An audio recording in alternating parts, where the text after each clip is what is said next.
सम्पूर्णलाई नमस्ते र फेरि पनि म एउटा भिडियो लिएर आएको छु। त्यो चाहिँ के हो भिडियो भन्दाखेरि डिबिटी। अहिले सबैको मुखमा डिबिटी छ है। अन्त डिबिटी रिलेटेड भिडियोहरू पनि हामीले धेरै देख्न पाइरहेका छौँ। त्यो भिडियो मार्फत पनि तपाईँहरूले सायद जानकारी पाइसक्नु भएको होला। तर पनि हामीले चाहिँ हाम्रो डिजिटल सेवा कुमाई जिपी रुलरको तर्फबाट एउटा सानो भिडियो तपाईँहरूलाई बुझाउने कोसिस गरिरहेका छौँ है। कसैले बुझ्नु भएन भने तपाईँहरूले कमेन्ट सेक्सनमा आएर हामीलाई क्वेसन गर्न सक्नुहुनेछ होइन। तपाईँहरूको ब्याङ्क लिङ्क भयो कि भएन, डिबिडी अन्तर्गत तपाईँहरूको ब्याङ्क कुन चाहिँ ब्याङ्क लिङ्क छ, यदि तपाईँहरूलाई जान्ने इच्छा भयो भने तपाईँहरूले हाम्रो तल दिएको नम्बरमा कमेन्ट गरेर तपाईँहरूले हामीलाई सोध्नु सक्नुहुनेछ। तर तपाईँहरूले कमेन्ट गर्दाखेरि चाहिँ मेरो चेक गरिदिनुहोस् भन्ने, तर कुनै पनि यसमा चाहिँ तपाईँहरूले डकुमेन्टहरू भयो, तपाईँहरूको इम्पोर्टेन्ट चिजहरू चाहिँ सेयर नगरिदिनुहोस्, तर डाइरेक्ट तपाईँहरूले हामीलाई कल गरेर सोध्नु सक्नुहुन्छ है।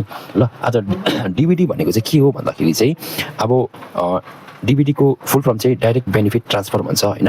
यो चाहिँ अब एउटा सरकारको एउटा जति पनि योजनाहरू निक्लिन्छन् त्यो योजना अन्तर्गत बेनिफिसियरीले ट्रान्सफर गर्ने एउटा मतलब बिचमा एउटा पुल जस्तो काम गर्नेलाई चाहिँ डिबिडी भन्छ, डाइरेक्ट बेनिफिट ट्रान्सफर भन्छ।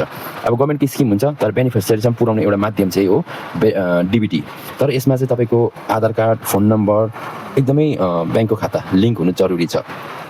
अब डिबिडी चाहिँ सरकारले किन सुरु गर्यो भन्दाखेरि चाहिँ र डिबिडीको फाइदा चाहिँ के छ भन्दाखेरि चाहिँ भ्रष्टाचार कम भएर जाने होइन, पैसा छिटो बेनिफिसियरी पाउने, बिचमा तपाईँको मिडलम्यानहरू नहुने र सही व्यक्तिले सरकारको स्किमहरूको उपभोग पाउने, अन्त पूर्ण यसमा पारदर्शिता हुन्छ यो डिबिडी माध्यम।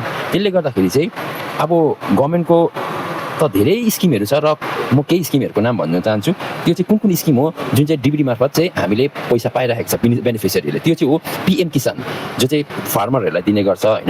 अर्को आयुष्मान भारत, अर्को विगत पश्चिम बङ्गाल सरकारले दिन्थ्यो लक्ष्मी भण्डार, यो पनि एउटा डिबिडी मार्फतै दिन्थ्यो। र छात्रवृत्ति योजना भन्छ जुन चाहिँ एउटा स्कलरसिपको भयो होइन, तपाईँको पेन्सनहरू, ओल्ड एज पेन्सनहरू भयो, ग्यासको सब्सिडीहरू भयो। त्यसले गर्दाखेरि चाहिँ यो जुन चाहिँ मैले अहिले तपाईँहरूलाई स्किम भने यो चाहिँ तपाईँको डाइरेक्ट यसलाई चाहिँ डिबिडी मार्फत नै हामीलाई बेनिफिसियरीलाई चाहिँ अहिले गभर्मेन्टले पैसा दिइरहेको थियो।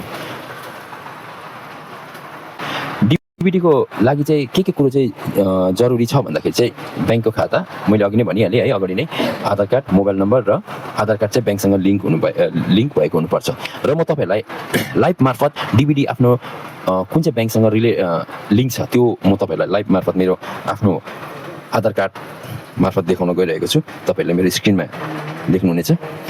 सबैभन्दा पहिले चाहिँ तपाईँहरू जानुहोस् गुगलमा जानुहोस् है, माथि लेख्नुहोस् एनपिसिआई, यसलाई क्लिक गर्नुहोस् है। त्यस पछाडि फर्स्टमै जुन चाहिँ आइरहेको छ ठुलो एनपिसिआई, यसलाई क्लिक गर्नुहोस्। क्लिक गरिसकिसकेर तपाईँले सायद तपाईँहरूले गरिसक्नु भएको छ है। यो चाहिँ अब नगर्नेहरूले उहाँहरूले हेर्न सक्नुहुन्छ, अरूहरूले पनि हेर्दा हुन्छ। अब यो क्लिक गरिसकेर माथि तिनवटा धर्का थियो, त्यस पछाडि मुनि हेर्नुहोस् कस्टमर छ, कस्टमरको त्यहाँनिर थिच्नुहोस्। त्यस पछाडि कस्टमरको मुनि हेर्नुहोस् त गेट हेल्प, युपिआई कम्प्लेन, सर तल आएर भारत आधार सिडिङ एनेबल छ BASC, त्यसलाई क्लिक गर्नुहोस्। त्यसलाई क्लिक गर्दाखेरि यस्तो आउँछ है, यस्तो आउँछ तपाईँको यो खालि आयो। अब यहाँ हेर्नुहोस् है, मेन हामी पोइन्टमा आयौँ अहिले। एनपिसिआईको मुनि हेर्नुहोस् आधार सिडिङ, डिसिडिङ भन्छ होइन, account details, Aadhaar map status, Aadhaar mapping history, request status चेकहरूको हेल्प छ। अब हामीले चाहिँ हेर्नुपर्छ तपाईँको आधार कार्ड डिबिडी कुन चाहिँ ब्याङ्कसँग छ है, त्यो हेर्नुपर्छ। त्यसले गर्दाखेरि आधार म्याप स्ट्याटस छ त्यसलाई चेक गर्नु पऱ्यो, त्यसलाई थिच्नुहोस् पहिले। अब यहाँ तपाईँको आफ्नो आधार कार्ड नम्बर लगाउनुहोस्। अब मैले यहाँ मेरो आधार कार्ड नम्बर लगाएँ, मुनि क्याप्चा लगाउनुहोस् 688357। अब तपाईँको यहाँनिर गेट स्ट्याटस, चेक स्ट्याटस छ त्यहाँ थिच्नुहोस्। अब मेरोमा ओटिपी जान्छ, मेरो जुन चाहिँ आधार कार्डसँग रिलेटेड छ त्यहाँनिर ओटिपी जान्छ। अब मेरो यहाँ भन्दैछ क्याप्चा मिलेन भन्दैछ होइन, मैले फेरि यसलाई गरेँ 907251। अब मेरो ओटिपी गयो, मेरो जुन चाहिँ रेजिस्टर्ड मोबाइल छ त्यहाँनिर ओटिपी जान्छ। यो एप चाहिँ दिउँसो कोही बेला चल्दैन राम्रोसँगले, तर अहिले फिलहाल चाहिँ राम्रोसँगले चलिरहेछ। मेरो ओटिपी आयो 72348। अब मैले यसलाई कन्फर्म गर्छु। अब यहाँ हेर्नुहोस् मेरो कुन चाहिँ ब्याङ्कसँग चाहिँ डिबिडी भएको रहेछ हेर्नुहोस् है। सरकारको सहुलियतहरू पाएँ मैले कुन चाहिँ ब्याङ्कमा पाउँदो रहेछु, यहाँ तपाईँहरूले देखिरहनु भएको छ आधार म्याप स्ट्याटस। तल हेर्नुहोस् ब्याङ्क नेम, यहाँनिर स्टेट ब्याङ्क रहेछ मेरो, भनेपछि स्टेट ब्याङ्कसँग लिङ्क रहेछ।